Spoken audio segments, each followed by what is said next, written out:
Boa tarde, amigos. Em momentos de crise ou de tensão, onde o sofrimento, a morte, ou pelo menos a dúvida do destino é tão iminente e se coloca diante de nós de uma maneira tão forte, nós sempre, nós católicos cristãos, nos lembramos de evocar o nome de Deus, né? É uma das tradições mais antigas e mais bonitas da nossa religião, é a tradição da evocação do nome de Deus, chamar pelo nome de Jesus, pelo nome do Cristo. É como que um artifício de consolo que nós temos e pelo qual nós podemos nos colocar prontamente diante da presença de Deus e, de algum modo, encontrar aquela força transcendente que está imune a qualquer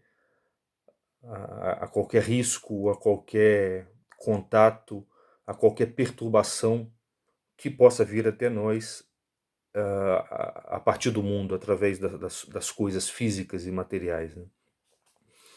Como diz o próprio Cristo, não temais aqueles que podem fazer mal ao corpo, porque eles nada podem fazer em relação ao espírito. E a evocação do nome de Deus é uma maneira tradicional, legítima e muitíssimo eficaz, se bem praticada, de se colocar imediatamente na presença do Espírito, ou seja, naquela zona interior na qual todo o mal, por mais que ele aconteça e por pior que ele seja, ele é como que dissolvido, como que neutralizado pela presença de Deus que vem pela evocação do seu nome. Então eu gostaria de fazer uma breve reflexão aqui com vocês a respeito dessa evocação do nome de Deus, a respeito do próprio nome de Deus. O que isso significa? Qual é o mistério que está por trás disso? Que não é um pequeno mistério, é um grande mistério. Vocês vejam que o nome de Deus aparece a expressão nome de Deus aparece nas Escrituras de forma abundante. É com essa expressão que nós começamos a oração dominical, né? Santificado seja o vosso nome. Cristo diz no final do Evangelho de João ao Pai que, enquanto estava conosco, Ele nos guardava no nome do Pai. O Cântico dos Cânticos tem uma expressão muito bonita também atribuída um diálogo entre a alma humana e Deus, ou a própria igreja e o Cristo, expressão que diz que o nome de Deus é como um óleo ou um azeite derramado. E, se eu não me engano, também São Paulo diz que diante desse nome todo joelho se dobre, no céu, na terra e nas profundezas do inferno. Então existe uma série de circunstâncias onde o nome de Deus, a expressão o nome de Deus aparece, o que denota, no mínimo, que existe um mistério, tá? Existe um caminho, existe uma zona de contato entre o homem e Deus que se dá a partir do nome de Deus. Então convém que a gente se pergunte o que é esse nome de Deus, né? E como que funciona, como nós podemos entender e, portanto, colocar em prática da maneira mais lúcida possível esse tipo de evocação. Para isso a gente precisa saber o que é um nome. São Tomás de Aquino diz que um nome é um sinal, é um signo, né, é um símbolo de alguma essência percebida pela nossa inteligência. Nós damos nomes às coisas na medida em que percebemos a essência de alguma coisa. Uma essência ou uma natureza é aquilo que distingue uma coisa fundamentalmente de outras. É aquilo que faz uma coisa se destacar do fundo onde estão todas as outras. Então, por exemplo, quando nós sentimos alguma coisa e não sabemos exatamente o que é, ou seja, não sabemos qual é a essência disso que nós sentimos, nós não damos nome para isso que nós sentimos. Como quem diz, eu estou sentindo alguma coisa, mas não sei o que é. Nós usamos um nome genérico, que é a palavra coisa.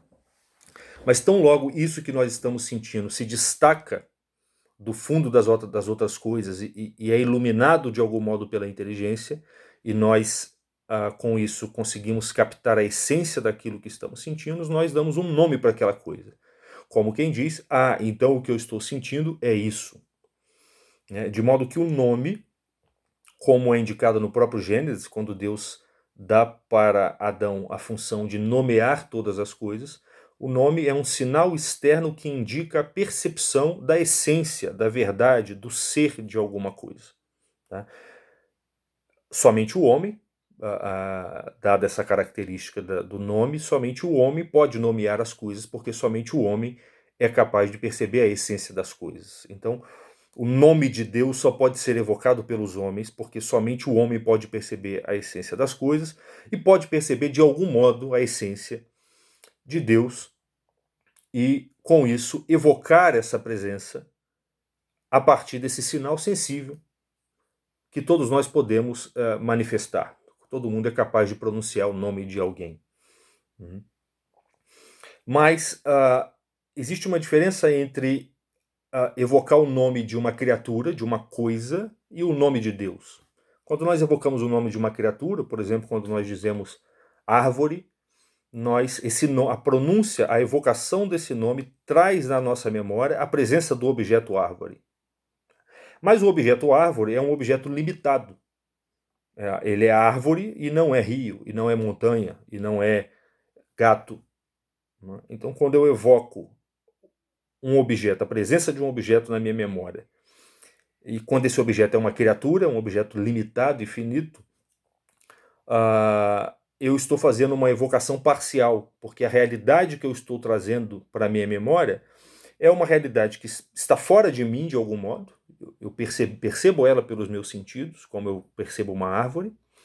Essa realidade, ela só é alguma coisa parcialmente, porque uma árvore é uma árvore e não é outras coisas, ela não é um rio e não é uma montanha.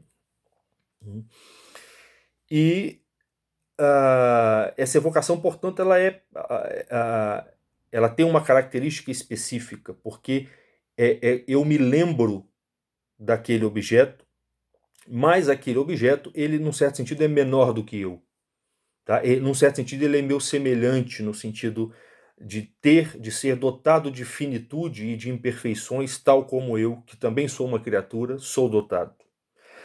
Então, se eu digo árvore, eu não digo rio. Se eu digo rio, eu não digo montanha. Se eu digo montanha, eu não digo gato. Se eu digo gato, eu não digo cachorro. Tá? E todos esses objetos podem chegar para mim através dos meus 5 sentidos, e justamente por isso eu os tenho na memória. Quando eu evoco o nome desses objetos, a presença deles de algum modo se atualiza na minha memória e eu consigo de algum modo estabelecer uma relação mental, imaginária, afetiva com esses objetos.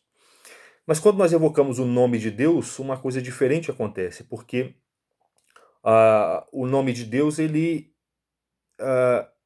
indica um objeto que transcende todos os outros objetos. Ele indica a presença, ele se refere a um objeto que não é limitado.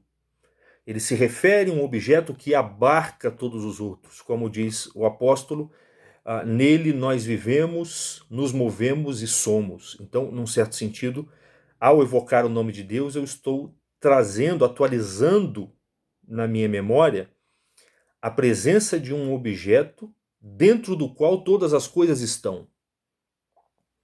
Um objeto do qual todas as coisas participam, porque elas existem em função dele. Ele é a raiz, a semente de todas as coisas. Então, todos os outros nomes estão dentro do nome de Deus. São aspectos parciais do nome de Deus. Todas as outras essências, todas as outras coisas, todos os outros seres são aspectos parciais, ou seja, existem por participação em Deus. De modo que o nome de Deus evoca a presença de um objeto ilimitado, que não tem oposto, porque Deus não tem nada que Deus não seja.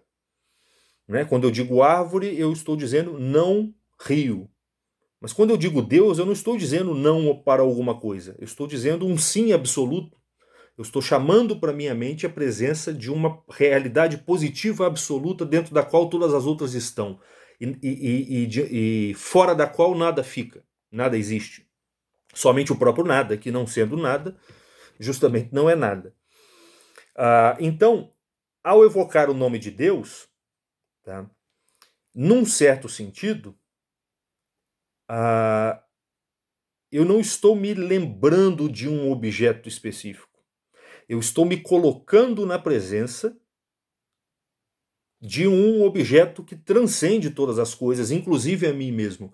É como se eu entrasse de costas dentro de uma realidade que me abrange e que me acolhe, mas que, pelo fato de eu estar lidando com as criaturas cotidianamente, eu me esqueço da realidade, da presença dessa realidade de fundo, que é o próprio Deus, e me perco nas minhas relações com as coisas limitadas e finitas. Ao evocar o nome de Deus, portanto, eu como que oculto o nome de todas as coisas, eu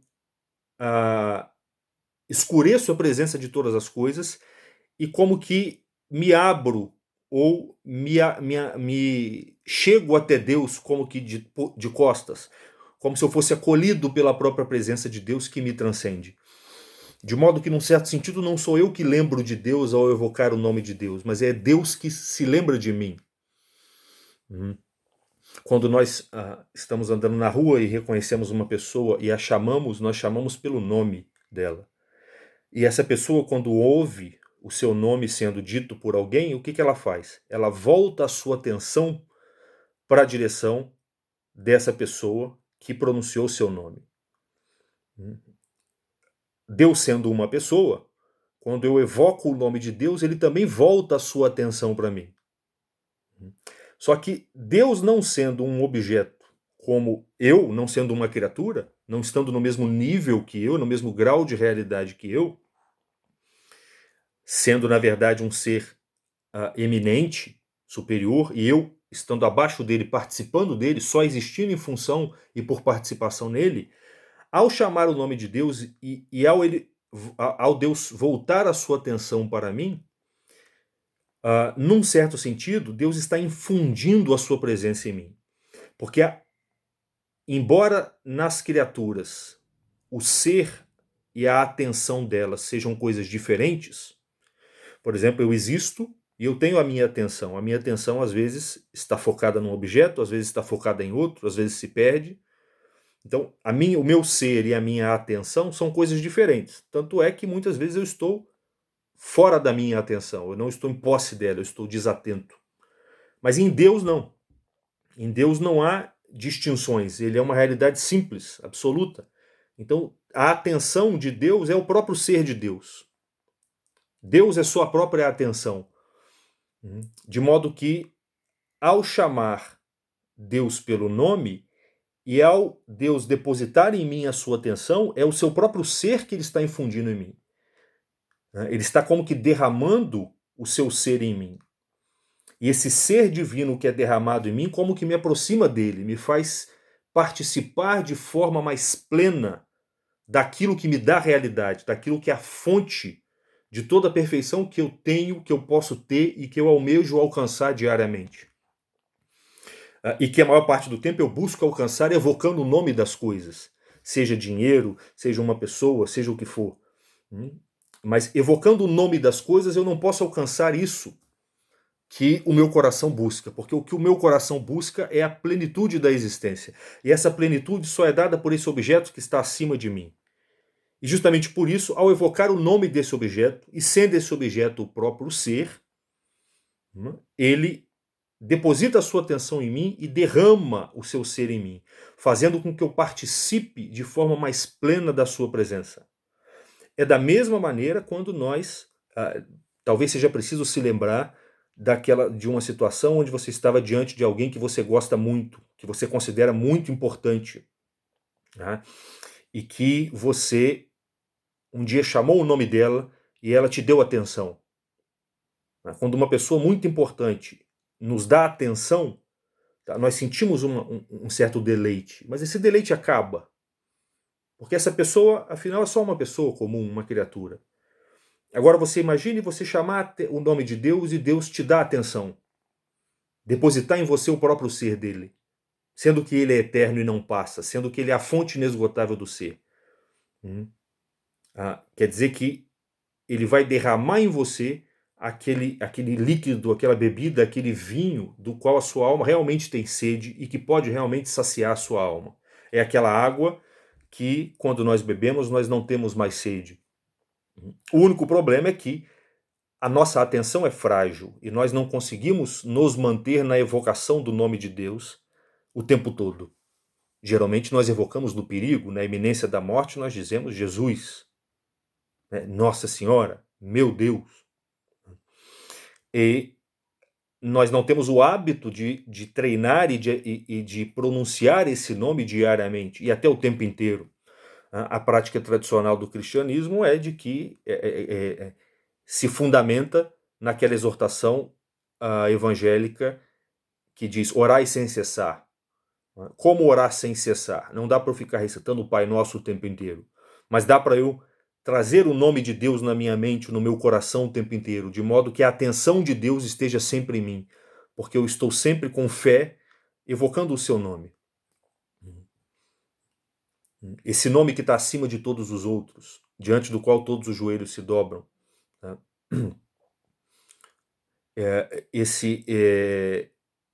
Esse nome que ao ser evocado,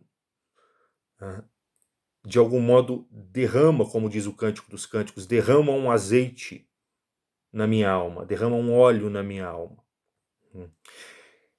E como esse objeto do qual nós estamos nos colocando na presença e que está depositando a sua atenção amorosamente em nós, ao ouvir o nosso chamado, como esse objeto não nos é dado pelos 5 sentidos, como nós não vemos Deus, nem ouvimos, nem tocamos Deus, como Deus é em espírito,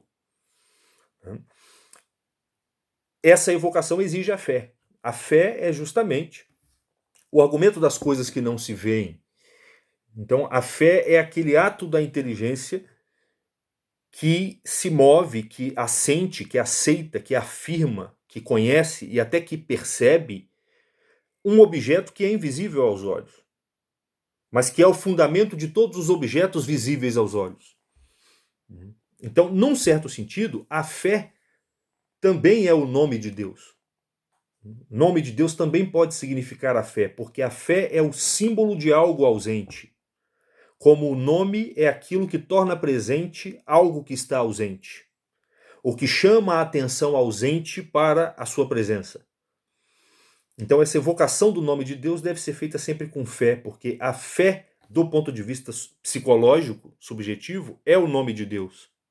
Do ponto de vista objetivo, o nome de Deus, tá? O nome de Deus é o símbolo, tá? Que vai tornar, é o verbo que vai tornar presente a presença do próprio Deus.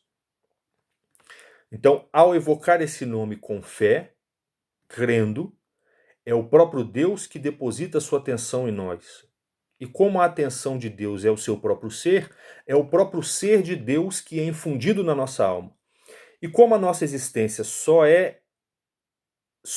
como nós só existimos por participação no ser de Deus, ao depositar a sua atenção em nós e infundir a sua presença em nós, a nossa existência se torna mais plena. Nós nos aproximamos de Deus de algum modo.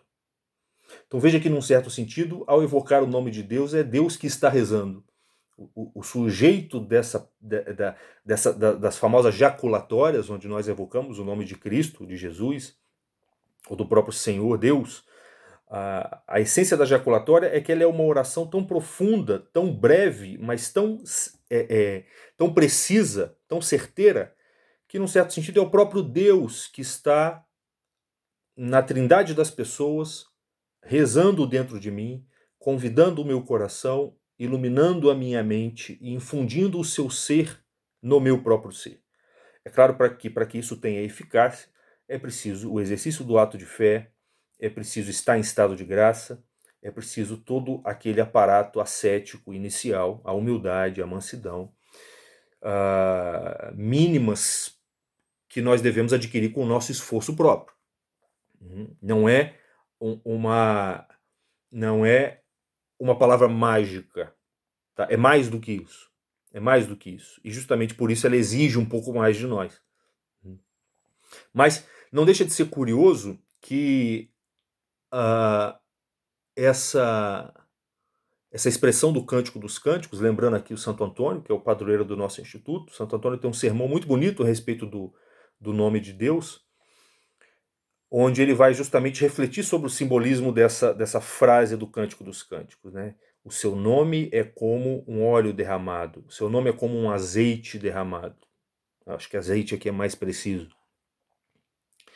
E Santo Antônio vai dizer que o azeite tem 5 propriedades básicas. Tá? A primeira propriedade dele é que ele não se mistura com os outros líquidos. Ele sempre se mantém acima dos outros líquidos com o qual ele entra em contato. Indicando assim que o nome de Deus está acima de todos os nomes, e por isso, diante desse nome, todos os joelhos se dobram. Indicando também que a presença do próprio Deus, o objeto indicado por esse nome, transcende todos os outros objetos. É o fundamento, é a fonte de onde vem o ser de todos os outros. Lembremos que quando Moisés pede a Deus que revele a ele o seu nome, Deus diz: eu sou aquele que é, ou eu sou ou eu sou aquele que sou. Ele não diz que ele é algo, eu sou tal coisa. Eu sou uma árvore, eu sou uma montanha, eu sou uma pessoa. Não, eu sou aquele que sou, eu sou aquele que é.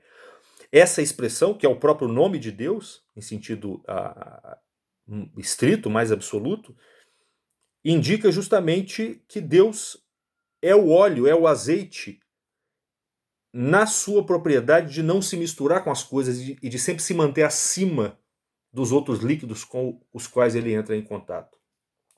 Uma segunda característica do azeite é que o azeite ele umidifica, ele amolece aquilo que é duro, né? Nós usamos o óleo ou o azeite também para fazer, por exemplo, fazer com que as engrenagens funcionem de modo mais livre.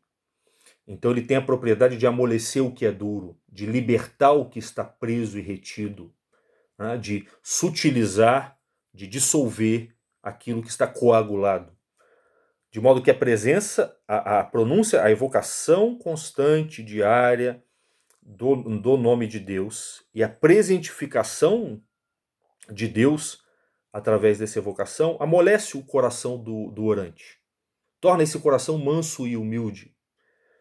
Porque a presença do ser, ao ser infundida em nós, elimina, neutraliza tudo que nós temos de privação, tudo que nós temos de vício, tudo que nós temos de egoísmo.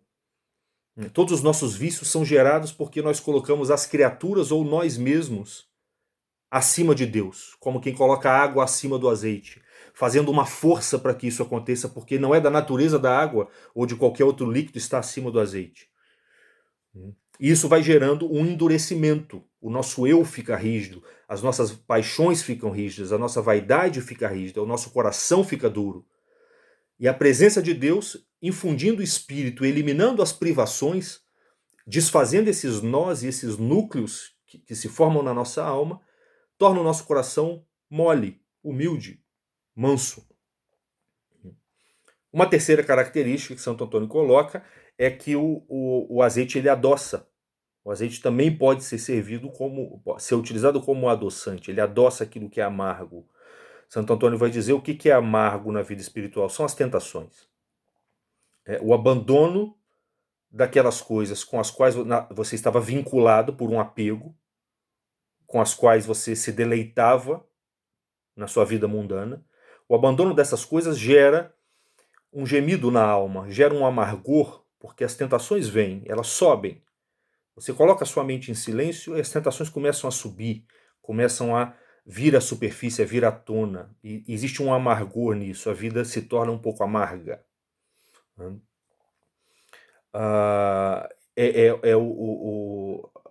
O que é dito na bem-aventurança, bem-aventurados os que choram. Esse choro é o choro do sujeito que está diante das tentações e já sabe que o verdadeiro caminho não está nessas tentações, não está naquilo que vem das criaturas, mas em algo que transcende essas criaturas. E a evocação do nome de Deus vai tornar suave, vai tornar doce essas tentações. Bem-aventurados que choram, porque serão consolados. É o consolo, essa doçura é o consolo.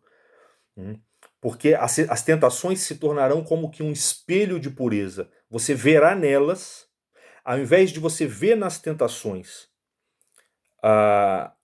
o bem e o deleite como propriedade delas, você vai ver que, na verdade, elas são espelhos que refletem um deleite absoluto, cuja origem está em Deus, está no azeite que se derrama.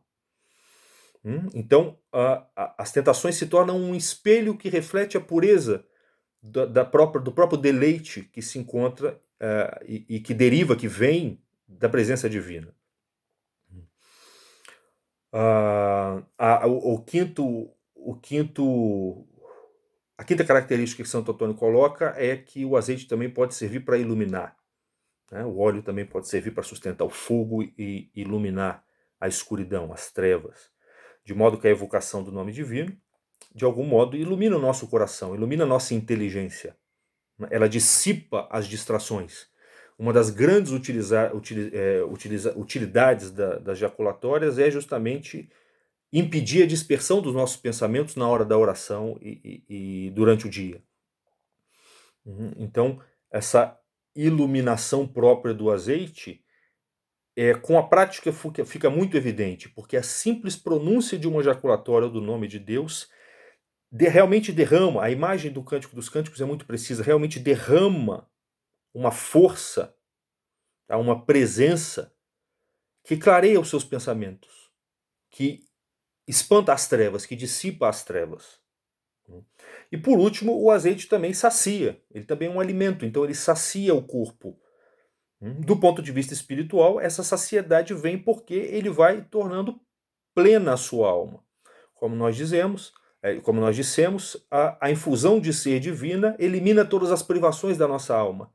E nós começamos a degustar aquela alegria espiritual, aquela virtude da esperança, né, pela qual o nosso coração se ancora no trono do Senhor e, de algum modo, encontra aquilo que Santo Agostinho dizia que só pode ser encontrado em Deus. Senhor, eu busquei a plenitude e a satisfação em todas as coisas, mas é só em Ti que o meu coração repousa. Então ele sacia a nossa alma, ele alimenta a nossa alma de forma definitiva. Então, o nome do Senhor, o teu nome é como um azeite que se derrama. Por fim, Santo Antônio diz, esse azeite se derrama e ele é derramado por quem? De onde e por quem? Ele vai dizer, esse azeite é derramado do coração do próprio Pai. É do coração do próprio Pai que esse azeite é derramado sobre as nossas almas, operando essas transmutações variadas no nosso pensamento, nos nossos afetos, nas nossas paixões, na nossa própria alma em última instância, nos iluminando, adoçando, tornando suave, nos consolando diante das tentações, nos colocando em presença do transcendente, saciando o nosso corpo, iluminando a nossa mente e nos fazendo partícipes mais dignos da presença divina. Tudo isso, se feito com fé e com prática, né, é preciso um esforço inicial para que diariamente você se lembre de evocar corretamente o nome de Deus, e para isso existem várias preces jaculatórias, como a tradicional Nosso Senhor Jesus Cristo, Filho de Deus, tende piedade de mim, que é muito simples, muito eficaz, ou o próprio nome Jesus. Vejam que a civilização cristã preencheu a nossa linguagem com o nome de Jesus, de modo que mesmo quem é ateu, é curioso, porque mesmo quem é ateu, em momentos específicos, se lembram de evocar o nome de Deus. E esse é o nome que nós teremos que evocar diante da morte. E esse é o nome que nós temos que evocar em momentos de angústia, de sofrimento e de dúvida extrema, como esse que nós estamos vivendo. E é este o nome que vai nos colocar diante daquele elemento interior que não pode ser afetado e tocado por nenhuma causa material ou física. Nenhuma bala de revólver pode atingir esse lugar em nós. Esse nome que está nos céus, Pai nosso que estais nos céus, santificado seja o vosso nome. Esses céus é justamente o lugar da sua alma onde é exercido o ato de fé. O ato de fé abre uma região da nossa alma para que a presença divina se comunique diretamente conosco, enquanto filho, não mais enquanto coisa, como ele lida com as espécies, com as outras criaturas, mas enquanto filho. E a pronúncia desse nome, com fé, nos coloca diante da presença de Deus e diante desse local que é imune a qualquer incêndio, a qualquer doença, a qualquer sofrimento, a qualquer desgraça, inclusive em relação à morte. Então não é nenhum momento é momento de tristeza, de desespero, de abandono, de desesperança, de infidelidade, tá? Porque, como costumamos dizer aos domingos durante a missa, a nossa proteção está no nome do Senhor que fez o céu e a terra. Então, essa é a pequena meditação que eu queria deixar para vocês. Nós vamos tentar fazer outras ao longo desses próximos dias de quarentena, no intuito de exercitar nós mesmos essa prática e de, com a graça de Deus, proporcionar para os nossos irmãos alguns momentos de reflexão e de alegria espiritual, porque as coisas, como quer que elas estejam, elas devem ser vistas sob o olhar da eternidade. É ali que a gente encontra a nossa alegria e o sentido da nossa vida. Um abraço a todos, Deus abençoe.